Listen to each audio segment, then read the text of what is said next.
I think I wanna marry you. Just say I do. Good afternoon, everybody, and welcome back to Behind the Veil, a show that provides insight into the world of weddings. I'm your host, Keith Willard. Welcome back to the show. Today, we're going to be talking about how to make the planning process easier. Yes, it's an easy answer to say, well, let's hire a planner. Even though you have a planner, there are still ways to make it easier and to draw boundaries about what is expected and what kind of time you should be asking of your planner and vice versa. And today we have a fabulous guest. Her name is Megan Gillikin. I will introduce her shortly, but before I introduce her, let me bring on Marcy Gutenberg with an affair to remember by Marcy. Hi, Marcy. Hi, Keith. I mean, I know that we're all busy right now. Literally and figuratively. Exactly. You know, and sometimes it is really difficult as us as planners, as people pleasers to, Yes. you know, have those boundaries that at the end of the day would actually probably make the planning process more efficient, right? And easier Exactly. for both us For and both them. parties. Yes. So I mean, they don't realize that there's a lot of dynamics that go into it. So, or just a lot of the you know, backup, and then of course, Right. and then of course we have the always beautiful Brooke Logan Stoner who just jumped on. Hi, Brooke. Hello, everyone. Hi, Brooke. I looked down. I went 10 seconds after. Where is she? But she's here. You are. So we're just talking about making the planning process easier. So let me introduce our special guest today. Her name is Megan Gillikin. She is also a podcaster, has a podcast, a fabulous podcast called Wedding for Real podcast. And she is all about mentoring and is an international speaker. And we're so excited to have her on the show. Hi, Megan. Welcome to the show. Hey, everyone. I'm Hi, so Megan. pumped to be Hi, here. Megan. Thanks for having me. Oh, my goodness. Well, and so say hi to Brooke. Hi to Hi, Marcy. Hi, Hi. guys. So, you know, we were just saying the fact that, you know, all of us are so busy right now. I mean, as planners, I don't think we could have asked for a busier season. I mean, all of us kind of went, oh, if only we had business a year and a half ago. And now we're saying, all like, And now we're all like, oh my gosh, I need a vacation. yes. Right? Yeah, we're like, please, no more inquiries right I'll now. take Please, two. no more. But, you know, and that's the hard part is that, you know, here we were begging for business. And so there were people that we contracted early on, you know, during like, luckily I've had some of those clients that are starting to filter out. But, you know, I booked clients that maybe I should have been a little bit more specific about what my role was at the Mhm. beginning and gave a lot more information and a lot more help and set kind of a like a usual that shouldn't have been a usual because I had the time to do it. Yeah. You know what I mean? I mean, think, you know, when you have nothing else going on during the day and somebody says, "Oh, can I pick your brain?" We all know that feeling.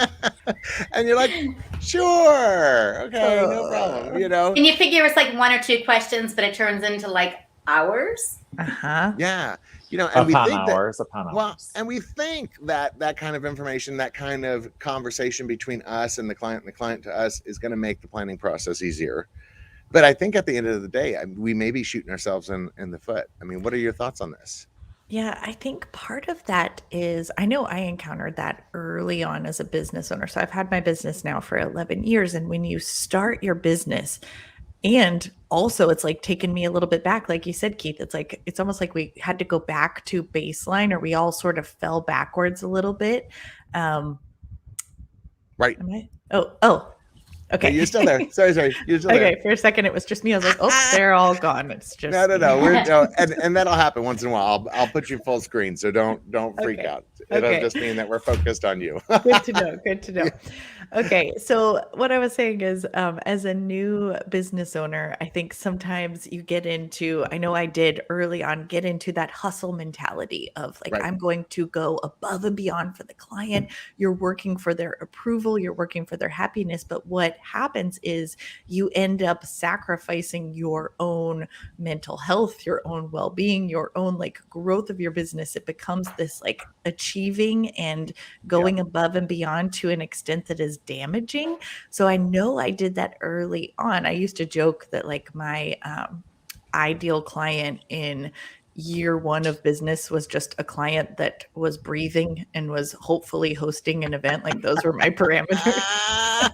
Just that breathing. I love that, breathing Just a and host. hosting and And hosting. maybe wanting to host an event. I would try to convince them to host one if they weren't in that place. Right. But during the pandemic, I think what happened is our clients were experiencing, tremendous heartache and stress. And so we Yep. tried to compensate for that by, again, going back to that like hustle. I'm available anytime, go above and beyond.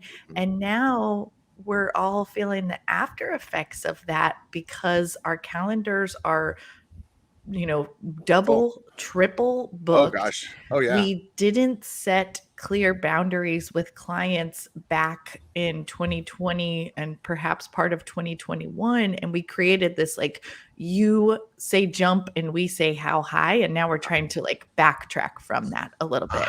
100%. I didn't give you a chance to really talk about, your history, because I know, when we were about to jump online, you were talking about the fact that you took over another Mhm. company. Can you give us a little bit about your history and how you got to this place in life? Yes. Yeah. I'll give the full version, not the glamorous, shiny version. So, back in 2010, I was working for Marriott Hotels. I got married. I was interested. I'd been an event manager. So I was like, okay, I understand the event side of things, but I'm ready for that next step. I applied for a job with a local planner here in my market. I remember she wrote me back. She said, yes, let's meet. So I got like my resume, my cover letter, client reference letters, all of that stuff. Like I came from the corporate hotel side, so I was fully ready to go into this interview. And I met her at the Starbucks. I'm here in North Carolina, but I met her at a Starbucks near the hotel where I was working. And I remember I was early. She was like 5 minutes late, 10 minutes late, that drives 15 me minutes crazy. late. Oh, it drives me crazy. Yeah. And me too. So she comes in, she sits down next to me and she says, listen, I just want to tell you, I am burned out from my business. I'm looking for someone to take over ownership of the business. I have 4 weddings on the books for next year. So I'm looking for someone to take over those weddings. I'm moving to DC and I want out. And she had the business about 4 years at this point. And I remember going home to my husband. We had been married not long at all, very early on in marriage. And I said to him, like, gosh, it was such a bummer. I thought it was a job interview, but she wants someone to purchase her business. And I'm not there. Like, I'm not in a place to do that. Right. And my husband, this is the happy part. And then we'll get to the little bit of roller coaster that came Well, and I was after it. thinking this is early enough in your relationship that divorce Oh, isn't quite yeah, in it's the great. picture yet. That's So, right. No, we were like 3 weeks married at this point. It was very early. yeah, so you're still in the happy place. Yeah, I got you. totally. After that honeymoon stage. I know, exactly. After the So honeymoon, my hey, husband, buy a business that's going to make us yes, buy a divorce. business. Okay. Yeah. So he encouraged me. We took out a small business loan. I left my wonderful paycheck with Marriott and I took over ownership of this business. And to me, I was like, this is great. I have this ready-made business that I'm just sort of walking into. I'm avoiding a lot of like the struggles and concerns that you feel early on when you're building your business. Right. But the crazy part about it is that as I started to go around and introduce myself to all of the venues in my market, like, hey, I'm Megan, I'm the new owner of a Southern Soiree, I started hearing horror story after horror story after horror story of experiences that these venues had with this new company. And now I'm like, I don't know if I can cuss on here. Can I cuss on here? Yeah, No. you can cuss on here. We say shit I and was- all that stuff. Okay, good. I was Yeah. like, oh shit, I'm going to need to go back and get my job back at Marriott. And I'm going to have to pay off this business loan from, taking out this. I think we refinanced our house. It was a lot. Oh, God. Oh my Yeah. goodness. Yeah. Things not to do. And so I started that hustle mentality back in 2010 because in my mind, I was like, I will make this work at any cost. I will do all the things. I will undercharge. I will work every weekend. I will work a wedding on a Saturday, and then I will turn around and do client meetings on Sundays. I will respond to emails at nights. I will respond to emails during the weekends. And I started that early on. And I think what's interesting that I spoke with Marcy about before we went live was that because that was my start, I went down that road. I have 3 children right now. Oh my God! On top I of know. Wow. She said, Yeah. I started out doing all the wrong things. I did all the wrong things. Well, that's what I'm doing now. What are you saying? Yeah. Like you just described my life. I mean, No.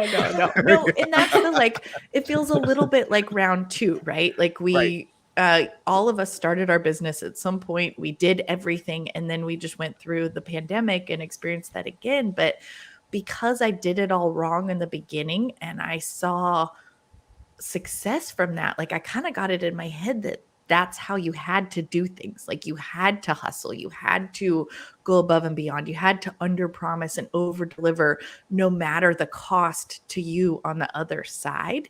right. And I think that that's something that unfortunately we as wedding pros, I know I'm not alone. Like I know that Yeah, we this sounds all, Oh, come on, so please. Oh, yeah. I'm like, you Yeah. could be telling my story, except for, the kids.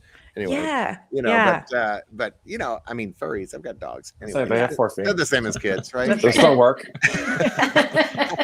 But I get it. I mean, that's the poop and thing pee. is, but you're a new business and you're trying to build your reputation. You're trying to, overcome, I guess, past deficits of another person. I mean, even us as wedding planners, I feel like we take on the responsibility of other wedding planners that aren't so great.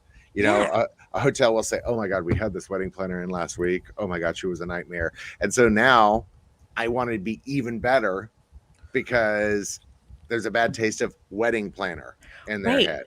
And I think the other thing that we as wedding planners forget is that we are business owners. So we get in this relationship with the client where they're texting us, they're emailing us, they're sending us Instagram DMs, they're wanting us to be available at all hours. Their emergencies are not true emergencies, but they feel my like God. emergencies to them. So we do that like, oh, okay, sure, I can drop whatever I'm doing right now to have a call with you over this emergency. And I often have to remind myself, like, that's not the way the world works. Like we have that in our heads. Yeah. But like Keith, your local coffee shop, you couldn't text the owner and be like, hey, I know you're closed, but could I just run over and grab a latte because I didn't make it there like within normal What a hours? perfect Like, way to explain that. I know. What's I was that? actually going to say 10:30 the p.m. emergency Talk was about limits. no, the emergency was blush or bashful. Oh my God, I can't decide. Blush or bashful. Which one? Right. Yeah. Or you like you go and you order something from a restaurant and you're like, hey, I want this pasta and I want the chicken that comes with it, but I don't want to pay the extra charge for it. I just kind of want you to include it in the price. Like these are the things that we get asked from our clients. Like they ask us to do more than the package that they've booked with us. They ask us to be available outside of normal business hours and disregard the fact that we have lives outside of it. And the hard part is that we do it. Like I've done it. Everyone here on this call has done it. We still, and yes, we still, like no one, I'm not here saying like, I've solved this problem. I no longer do this at all. I mean, I still encounter those moments where I either did not set boundaries and I pay the repercussions of it, or I set boundaries and then I didn't hold to them when they were pushed on by the client. And they will. They will. They don't, and it's not. And it's not done on purpose. It's just, they're excited, and as they should be, and when we talk about making the planning process easier, these 8:00 or 9:00 night phone calls or these late night text messages will not make your planning process easier in the long run.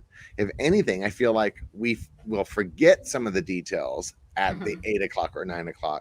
Or because it was sent to me via text message, I don't have a copy of it in the file folder that tells me to respond to this. Yes, that is so true. So you're right. I mean, I think that setting boundaries that are clear and kind with your clients and then actually holding to those boundaries makes for a better client experience, and it makes for a happier vendor that is not resentful and overloaded. 100%. And I think that's one of the things that was a hard lesson for me to learn. And, and it's one of those things that when we talk to clients that, we buy into their joy, we buy into their excitement, But True. at the end of the day, is it really going to make our conversation, our work more, efficient in the long run? Yeah. And especially like if you get these emails that are one topic at a time, Oh gosh. Mhm. right? When it should have been one email bullet pointed, Bullet point. right? Yeah. I have 18 emails, each with, oh, and can you send me the new person's makeup counter? And can you send me that, and it's all separate emails. And it's like, okay, wait, Mm-mm. what was that? Okay. Yeah. It You know, makes it because- harder to do our job well and show up for them for sure. Well, and I feel bad, like, because I've always been taught that you're the only client in my life. You're my only client. I love you. You're everything to me. My whole life is going, all of my bills are being paid off of your contract. and you just can't live off of obviously one contract a year. No. But also I feel bad telling people like, look, I have other people that I have to take care of. Your wedding's 2 years from now.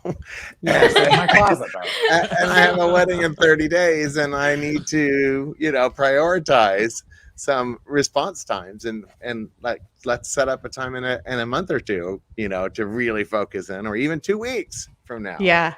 I get that. I struggle with that as well. And I too, Keith, had that same mentality of like, I don't want them to know that I have other clients. I want them to think that they're the only client. I have abandoned that ship with the pandemic at this point. I have jumped right in.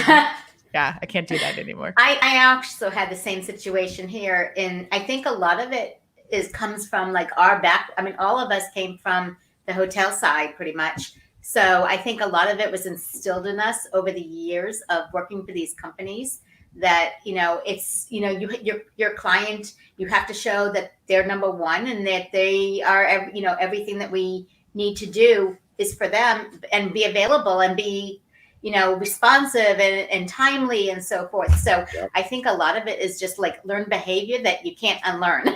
Mm-hmm. Well, we come from hotels. So Marriott, you said Marriott, right? Yeah. A Marriott, right? I didn't know that.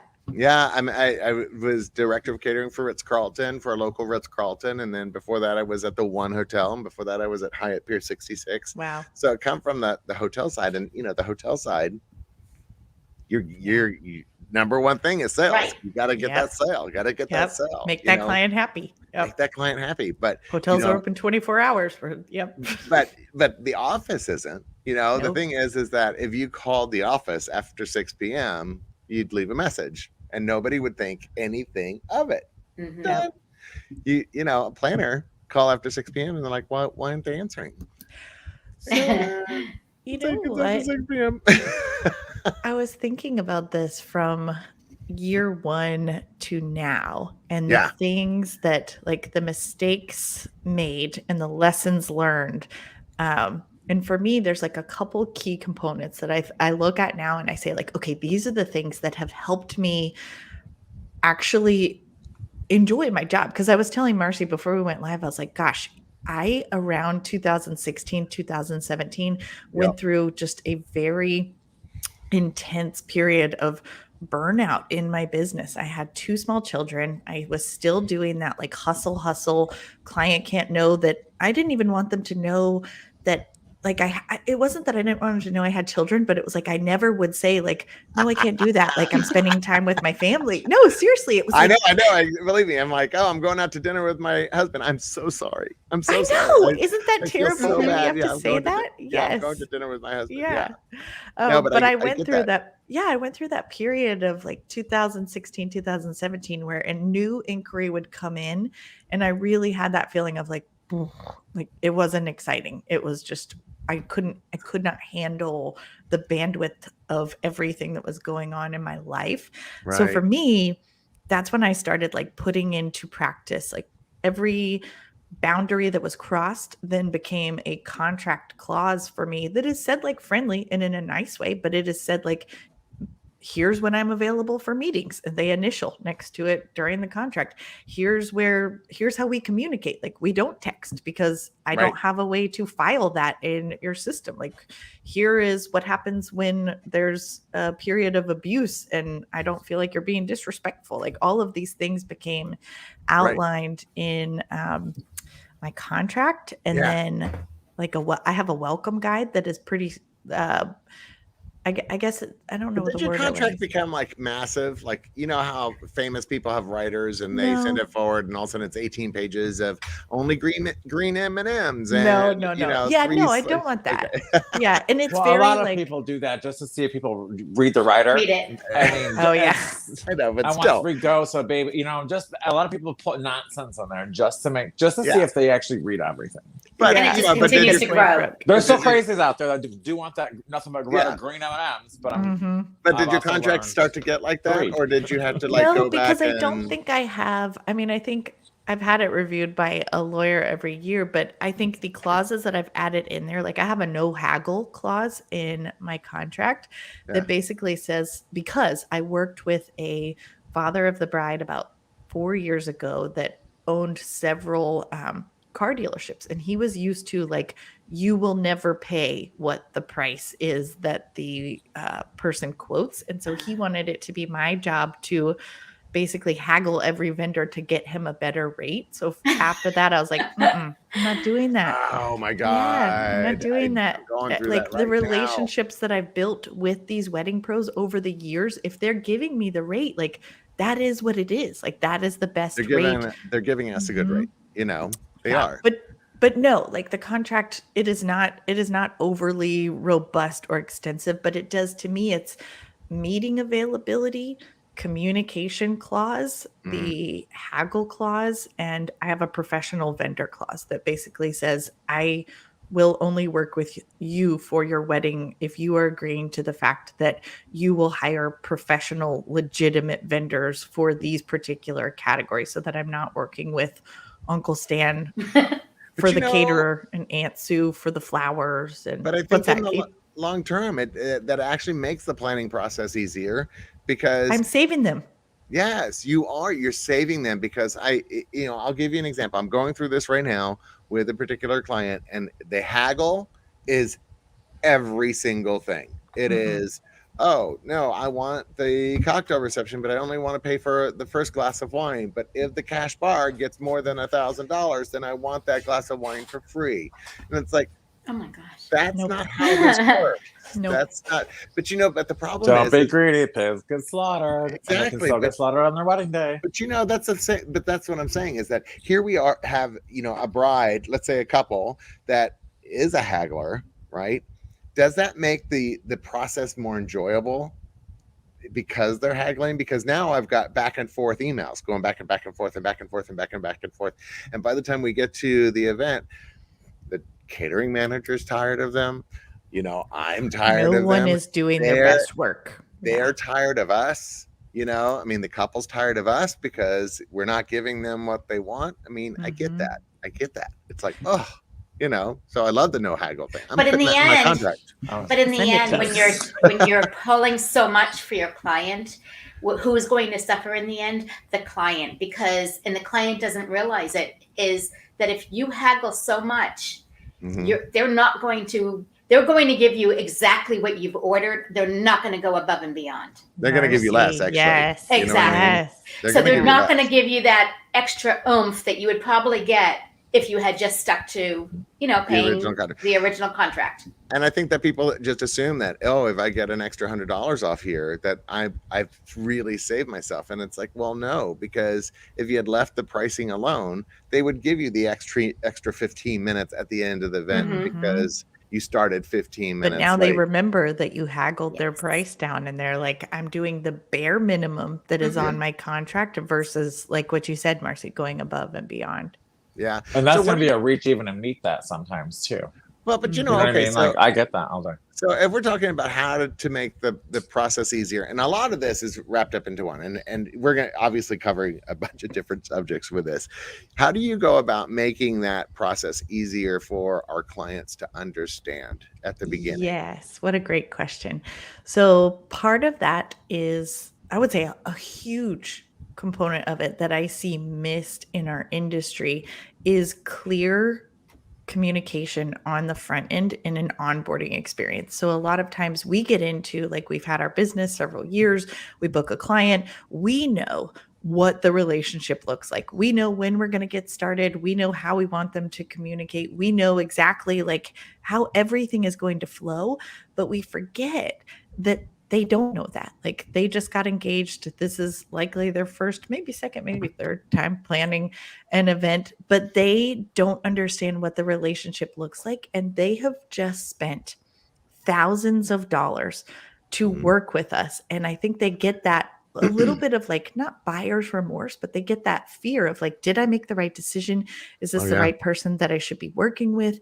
And I know personally, like as a client, when I don't understand, like when I have hired someone to do something in my house, or I am like the paying client for someone, when it's not clear what that relationship looks like, what the deliverables look like, how I should be communicating with them, right. I absolutely, and I'm going to say this, as maybe it's not great, but I turn into a micromanager when I don't know what to expect, right? Like I Yeah, start to think like, do they know? Like, is this going the way it's supposed to? Am I getting the value out of it? right. And so, So my maybe wealth, we're doing ourselves a disservice, is what you're saying, is that by oh, not giving them clear instructions, oh, they're left floundering.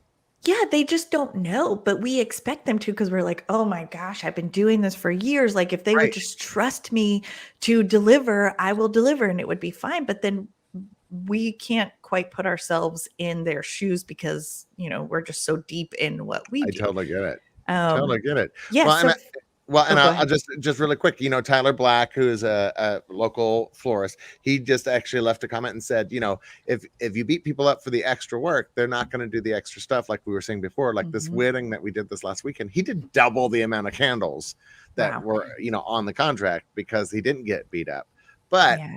he did have what I did love though is that his contract was very specific about how many candles he was going to do and exactly what time he was going to show up and exactly what kind of product he was going to produce. So Mhm. when they came into the room and saw the extra, they They knew knew. it. Yes. They They knew knew that it. he went above and beyond. Yeah. Yeah. And so I And he think did that an amazing job. what you're saying is that, if you give people an idea of what to expect and you do Mhm. more, they know it Yes. without us Yeah. having to say it. It's like, Yeah. don't you know what I'm doing for you? And I think when I read, I have a membership for up and coming planners where I help them grow their business and overcome some of like the struggles of entrepreneurship. And when I read comments of like things that went awry in client relationships or issues with vendors, I would say that 95% of the time, all of those issues or uncomfortable moments with clients or just the things that pop up, 95% of those come from not just communicating clearly on the front end what the relationship is going to look like and what the expectations are from both sides. Um, we do, when we onboard a new client, we have a welcome guide. It's a digital welcome guide.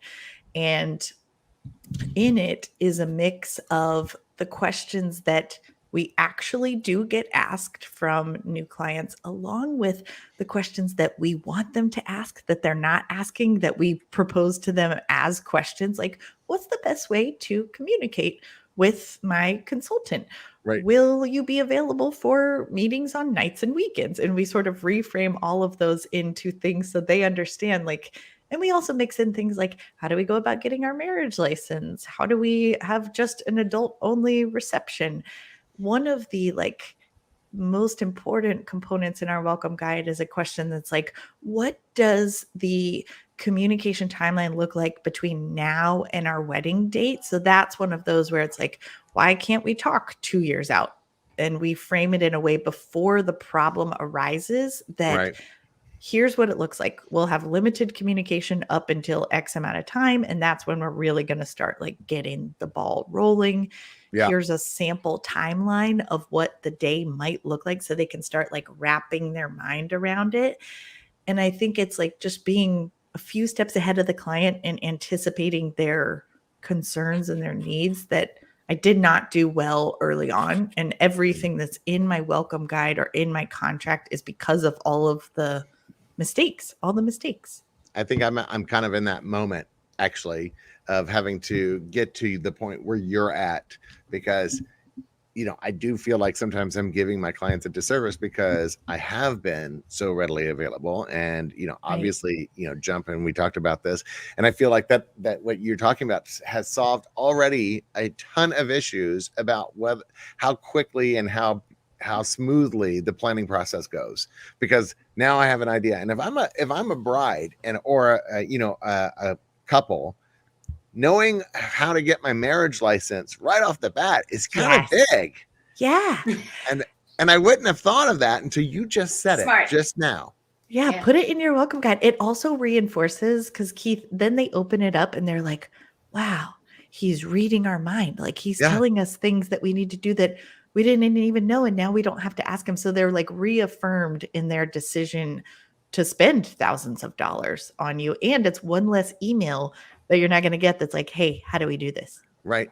Let me ask you a question. I mean, and obviously we'd like to have people that are honest on this show, right? When you're in a market like South Florida and you're competing against a million different planners that are coming and you're new. So luckily I've got a client list. I'm not in this position anymore, thank God. Oh my God. But when you're new and you're saying I need to hustle, right? And I need to work for that business. And it's great for them 4 years from now to be able to say that, or 5 years from now when they have the business for this.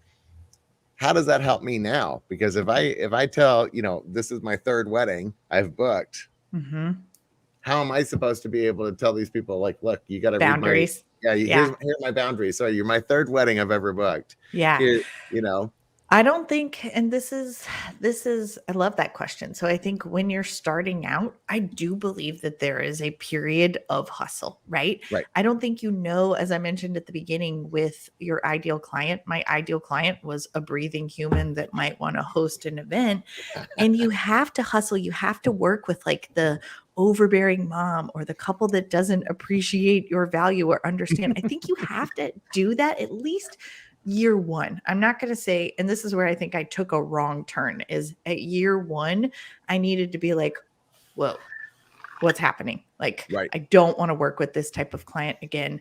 I don't want to have to work nights and weekends doing like meetings with clients and weddings. But yeah, the building of the business, I think you do have to like understand what you're comfortable doing from a perspective of commitment.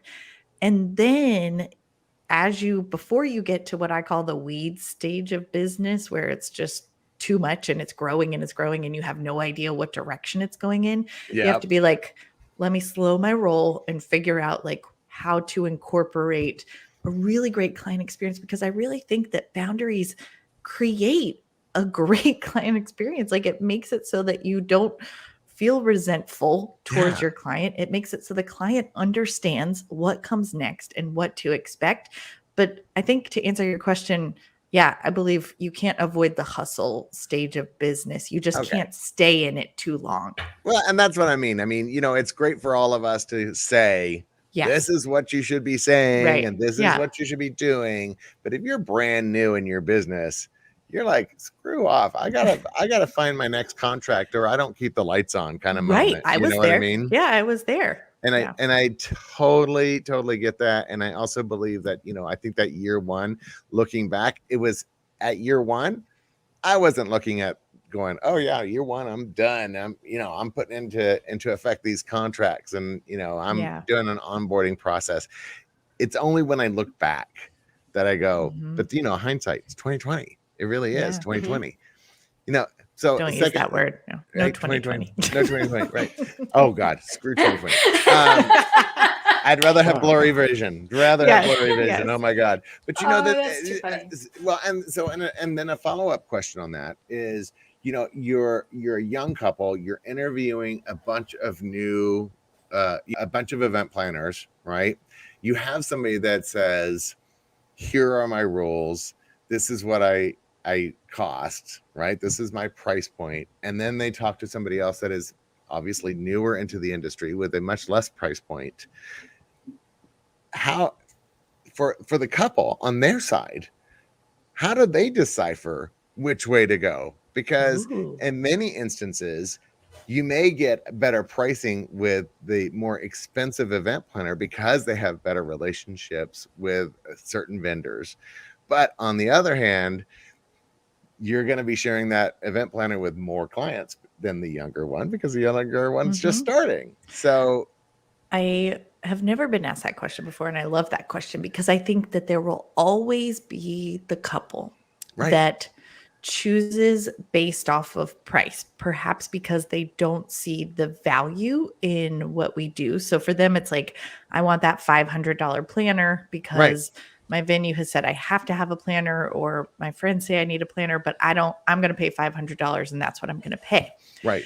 But what we, as experienced planners, what we do is we get on those calls with them and they say, like, we both work full-time jobs. We're really stressed out. We're trying to find someone that can help us, you know, bring it to life in the way that we want it. And I think the way that experienced planners, I mean, I know the way that I sell my services and the value of it isn't like, here's my price, here's my boundaries. It is like, I have worked with so many couples like you before in the past. I totally understand. And one of the benefits of having us on your team is that, like, we get it and we're going to structure it and we have these relationships with vendors. So it's really just identifying, like, I'm in some local Facebook groups in my market where literally the couple that wants a $500 planner will never go away. Like, that couple will always be there.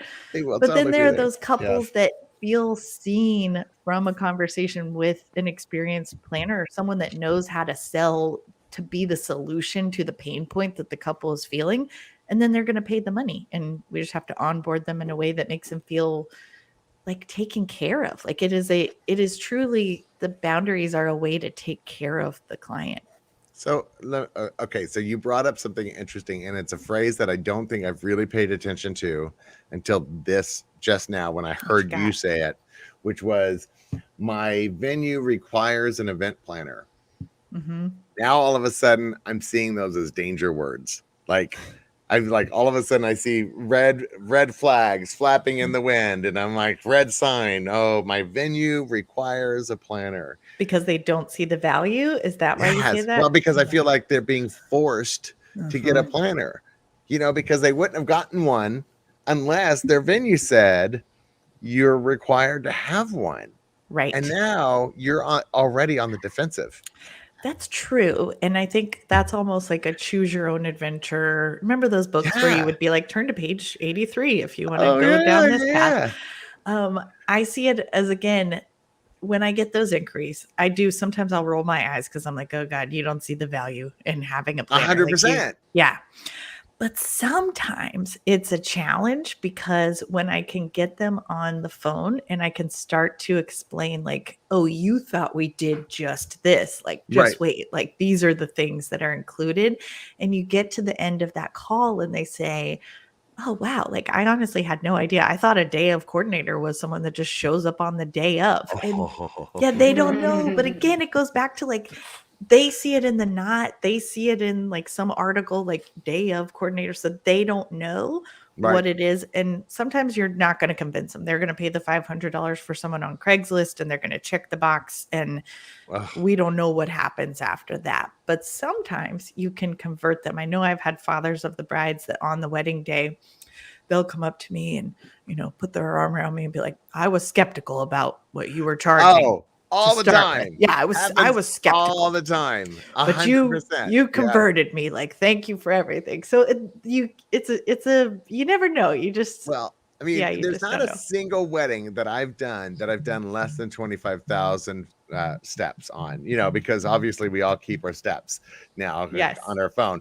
And that's right. every time I look on the way home and I'm like 30,000 steps, 35,000 steps. I'm like, oh my God, where did I go? I mean, Yeah, it, yeah. it was just, going back and forth between the bride's room and setting up this and going and talking to the chef That's how we make earn our wine at the end of the night when we're at right. home on our Oh my couch. God, Yeah. 100%. But I think that's the other thing is that when I'm talking to clients and telling them, it's like, look, how do you become better at how do we make this process easier?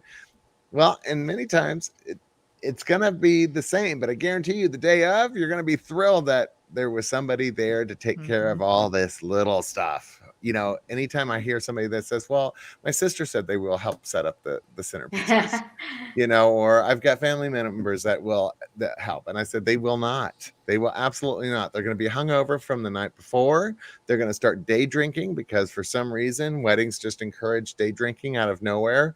I said, they're not going to be there. And you need somebody you're going to need somebody that you can count on. They're going to be worrying about their own primping and all of that other stuff that's going on for the day. So let me ask you this another follow-up question to this. And I feel like we've gone totally off topic here because I'm no longer talking about how to make your day easier. I'm having a great time. Okay, good. But and we both come from a hotel. So this is one of those things that I used to truly believe when I was selling a wedding is that I'm going to take care of you on your wedding. I will handle everything. The wedding, right? I'll set out your place cards. I'll take care of your gifts. I'll take it. And then now I'm on the dark side, so to speak. I've switched sides, Star Wars. and now I have to explain to people, it's like, look, yes, they will do all of these things, but at the end of the day, their job is to the hotel. Their daddy is Mr. Marriott, and you don't have an advocate. Yeah. I'm your advocate. Yes. I am only beholden to you at the end of the day. And I think that's sometimes a point that I feel like couples should understand is that you need an advocate in this crazy, crazy world, because at the end of the day, when push comes to shove and you say, oh, I'm going to say 15 minutes late again. Well, can't the bar stay open 15 minutes late because we came in 15 minutes late? The person that works for the hotel is going to be beholden to the banquet captain who says, I'm sorry, no, my schedule is my schedule. Right. Or, an event planner that has a relationship with the hotel and the hotel goes, well, they bring us a lot of business. What's 15 minutes? Right. Yeah, I 100% agree to that. On our website, A Southern Soiree, we have, I believe that I'm a big proponent of an FAQ. What's an FAQ? Oh, fact.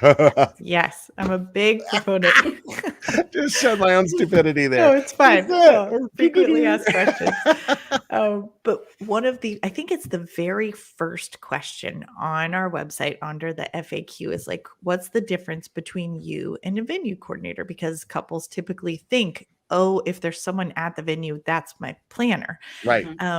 So we use that as a way to say like, well, here's the difference. Like they're focused on the food and beverage and the staffing at the venue, and we are focused on everything else. So bringing the entire vendor team, allowing each vendor to do their very best work because they're not having to manage, like the venue coordinators not having to track down the cake artist or the transportation, like, because that's not part of their job. So if something goes wrong there, like that's us that's going to handle that behind the scenes. But yes, having an advocate and setting yourself up for that on that sales call is definitely part of what we do. Is saying, I mean, I tell a story of a wedding back, I think it was 2012, because it was the year my daughter was born, where the cake artist was in a car accident on the way to the venue. And it was this 5-tier, very like intricately designed cake that we found out at 11 a.m. And we had a replica of the cake from another bakery made by 5 p.m., like full 5-tier, everything. How is that possible? I don't know. I'm not a baker. I just knew the person to call. And so I will tell that story in a sales consult, just in the way, and I don't say the whole thing and I don't make it very dramatic, but I Right. just say Oh, why when not? things come I up, would make I it know, totally dramatic. I'd be like, depends oh on the my client. God, Yeah. I mean, yeah, Yeah. drama, honey, drama. No, go Yeah. ahead. Yeah, but I use those stories, and I think that's something that experienced planners can do as well Right. to sell versus that new planner, because you can say, like, when things go wrong, and they will, because it's a wedding and you're bringing 150 plus or more people together, different personality types, Yep. several different vendors, we're your point person. So if, for example, the baker is in a car accident, or the best man is outside when it's time to do the toast, or, and I just throw out like a couple like small pain points, and then their eyes get big and I'm like, sold them. Right. Oh, 100%. So, okay. And when we're talking, I'm going to go back to making how we can make this an easier process for our clients.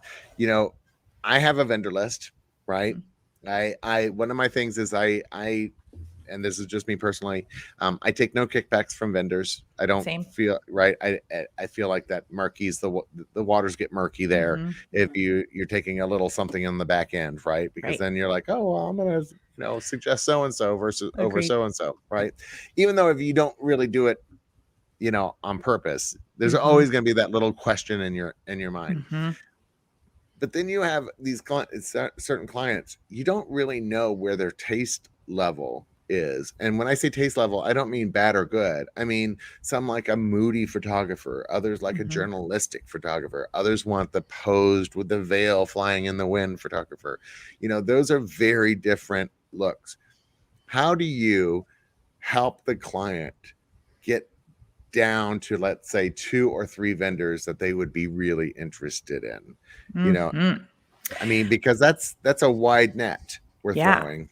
that's a great question. And So and you mentioned earlier, busy, right? Busy yeah, professionals. So yeah. how do you do that?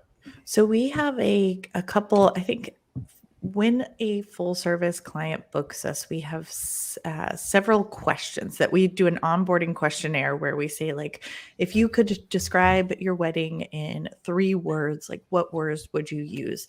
We also ask them, when we're putting together their budget, name the 3 most important things to you from a wedding budget perspective and the 3 least important things to you from a budget perspective. I think we Mm, also have like some other key questions. So those things help me understand, like, if they say moody or romantic or whatever those words are, my brain goes to certain vendors that I've mm, worked with in the past. And I typically tell my clients too that one of the benefits of working with us in a full service capacity versus event management or partial is that our recommendations are not just here's a vendor list, but it's right, based off of style, personality, and budget.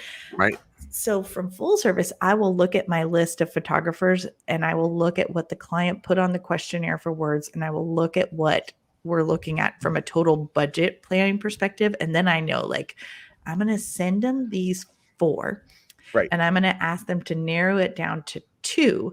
And then we're going to have calls with the 2 of them. Yeah. And I tell them, because sometimes they want more than that. They're like, well, could we talk to 4 or 5? And I say, no, let's start It'll with be 2. overwhelming. Yeah. I'm like, let's have a It'll get messy. conversation. Yeah. Yeah. Let's do a conversation with 2. And if after those 2, we haven't found one that you like, then we'll look at other options. Right. What do you do? I mean, so you again, I'm feeding off of your answers here. When you talk about budget, right? You're like, Mhm. the budget of the client. I think the number one problem I think couples have is figuring out what their budget should be. And Yes. everybody comes from a different financial situation, and Mhm. we're respectful of all those delineations, and that's our job, is to find the vendor that fits their budget and their taste. But a lot of times our clients don't know what things cost, Yeah. and it's hard to say, well, a photographer will run anywhere from $2,000 to $10,000 depending on who you choose for Mhm. 6 hours. I mean, sometimes people are like, $2,000. What are you doing? Oh my God, $2,000. Really? I that's what I thought we'd be spending on the whole wedding. Right. Right. It's like, I Oh my mean, gosh. do You you have have? I do. I love this question. And actually, this is another one of those, like, I learned the hard way from this. By the way, you asked really great questions. You're very, these Oh, are phenomenal questions. oh, thank you. Yeah. Um, Yes. so what I do is I have a budget. It's like a Google sheet that Right. I use, and I will have them fill out their budget questionnaire. And perhaps I know like where they're aiming to be budget wise. I know the top priorities. I know what's least important. I know anything that's not included in the budget. And then I take my spreadsheet, and what I have is I have a line that is Right. target budget.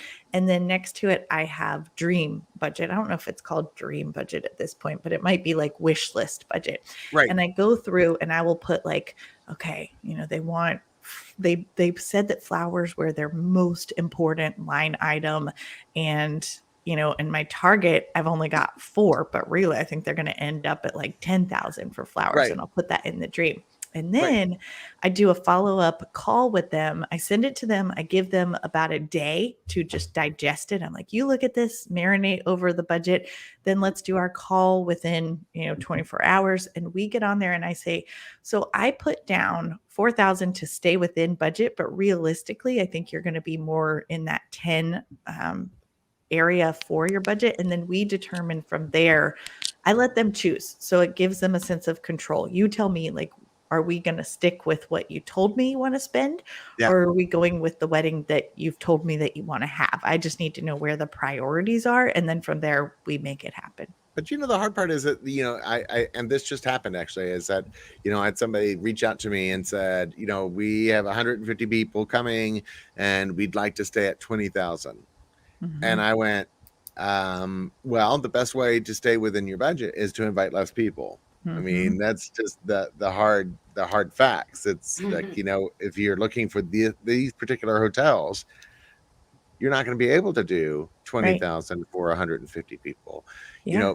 but then if they're paying you your rate, sometimes you're like, okay, well, how could I get them to their 20,000? Like, what are the options? I mean, I'm hot dog creative. water instead of champagne is usually not Right. the best idea. You know what I mean? Yeah. Yeah. But I mean, there is that side of it, because again, we're the professionals. We're the Mhm. ones that have the experience. I mean, every wedding is different.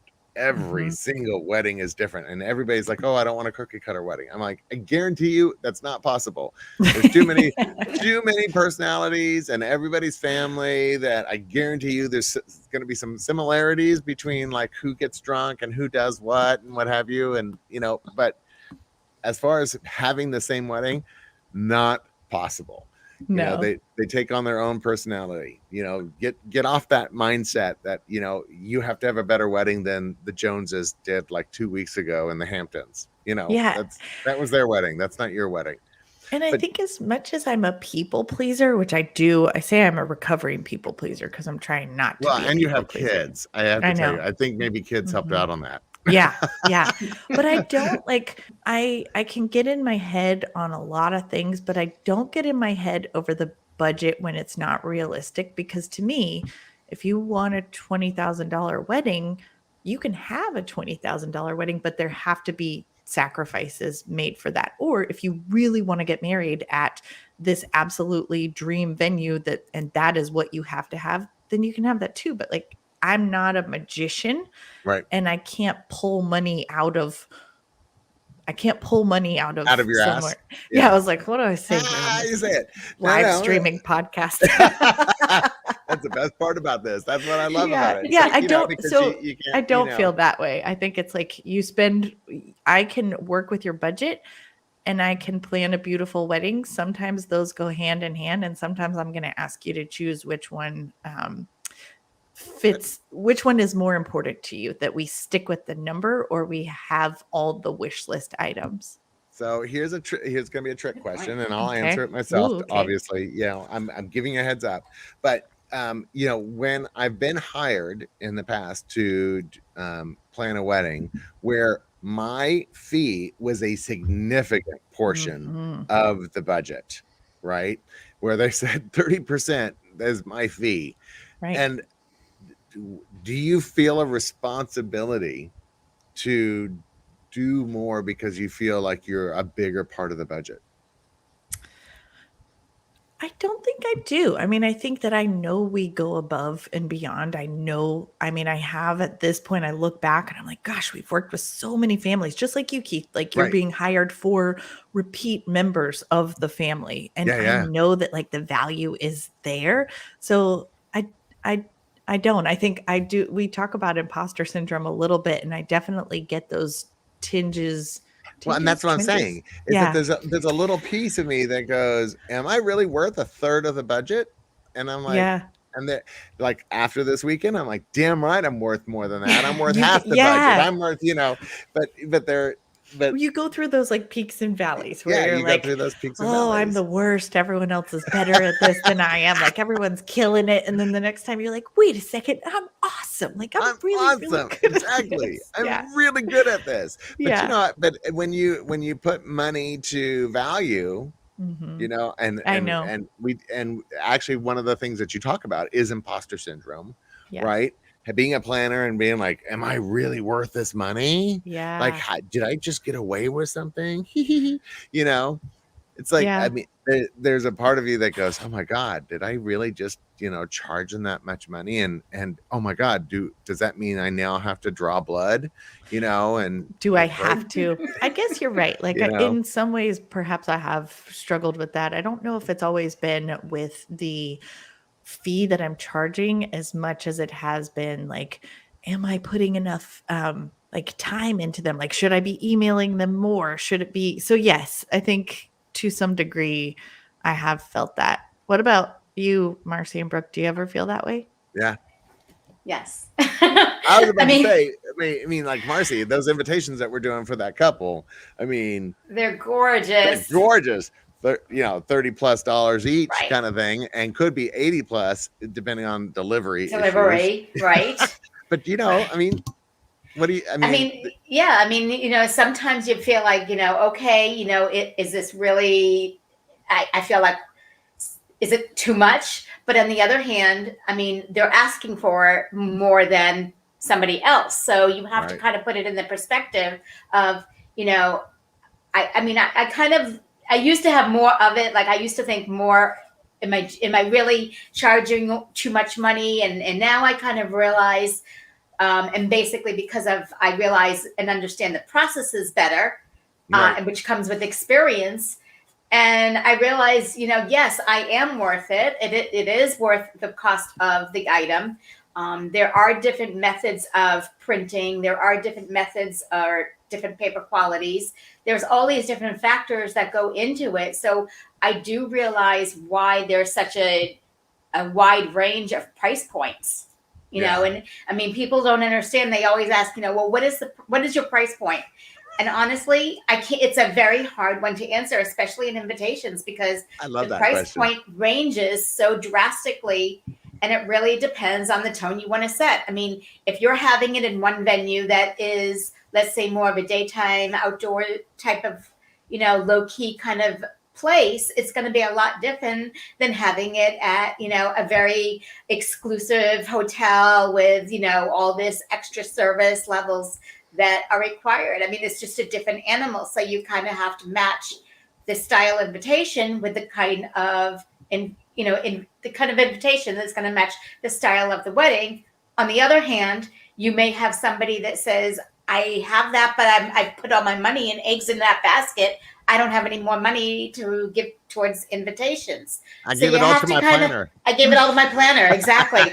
So you have to kind of look at them and say, well, when your client, when you're not your client, but when your guest opens up that invitation, right? How do you want them to perceive your wedding? What do you want their expectation to be about your wedding? Yeah, but that's like a whole other show. That's a whole other show. Yeah. But it is in a way about the imposter syndrome, where in the beginning I did have more of that weight on my shoulders, so to speak, to say, oh my gosh, is this too much money for people? And I did feel that a lot in the earlier stages of my career in this side of things. But I also came from, like you guys, I also came from the the hotel scene What on is the it other about the side. hotel? Do they beat us to? Apparently, we were brainwashed there. I feel like, Apparently. we just all came from We all need some dysfunctional therapy. relationships. Yes. Oh my goodness. And like, you're not good enough. Work harder. Yeah. I mean, right? Well, and Brooke, Yeah. I know what your answer is going to be. You're like, damn right, I'm worth every penny. What are you talking about? She's like, Yes. Oh my God, I want a picture of that. Can you do that again? oh my God. That's Like, too funny. I love that. That's she knows great. she knows I hate that fan, by the way. I love She it. Thank knows you, it. Anna, and happy birthday, by the way. Today's Anna's birthday. Oh, by the way, that's right. Anna has happy birthday. So Anna this has is happy for you, birthday. Anna. She's a local planner. One She clap. she I love actually it. helped us on this event that we did this last weekend. 'Cause That's it took awesome. It took a huge team. Brooke, But, I love your confidence. That's I strive for that. oh, right. Don't we all wish we had that ability to have that kind It of takes confidence? a while all to the time? get there. Yeah. It It didn't happen did. overnight. But it's Oh my there. goodness. So And I have it. guys, So good. that's an hour. I mean, holy That was moly. quick. Wow. That went, I mean, don't y'all like because normally we do like a whole little after the veil kind of thing and blah blah blah. But I felt like the conversation was too good. I was like, oh my God, this is way too good. Yeah. Oh my I God. So loved it. Megan, you were so lovely. Thank you so much for being on the show. And can you tell everybody how to get a hold of you and where to listen to you and your Totally. podcast and all that good stuff? Yeah, well, first off, thank you. I loved this. This was a blast. This was my highlight of my day of all of the calls that I've had. This has What been a so sad much fun. day. It's been a lot. Totally But kidding, yes, totally kidding.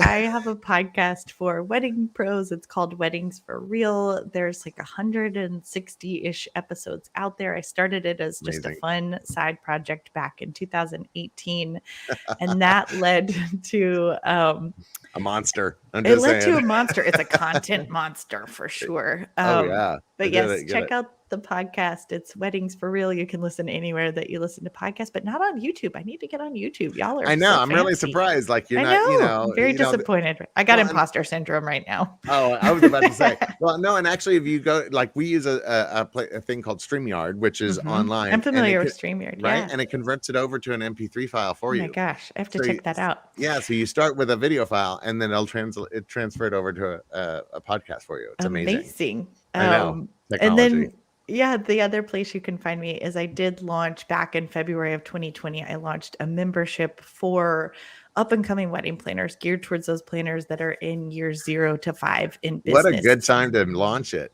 Yes, I launched it February 27th, and then the world fell apart 2 weeks later. I was about to say, talk about imposter syndrome. You'd be Oh, like, for sure. I was really? like, wait a second. I am not qualified to lead you all through a global pandemic. I also don't know what's going on here. I have no idea. Oh my Um, God, amazing. But yeah, that's called The Planner's Fault. So if anyone is interested in checking that out, you can find me at theplannersfault.com for more information there. You always have the funniest stories because I actually get your emails. You have the funniest stories, so genuine. I love reading them. Oh, thank you, Marcy. I really appreciate that. Thank you. Well, yeah, Megan, you've been amazing. Thank you again for being on the show. Brooke Logan Stoner, the always gorgeous Brooke Logan Stoner, Marcy Gutenberg with An Affair to Remember by Marcy, and Megan Gillikin, our special guest today. Thank you all very much. We will be back next Tuesday at 2:00. But for now, say goodbye. Bye. Goodbye. Bye.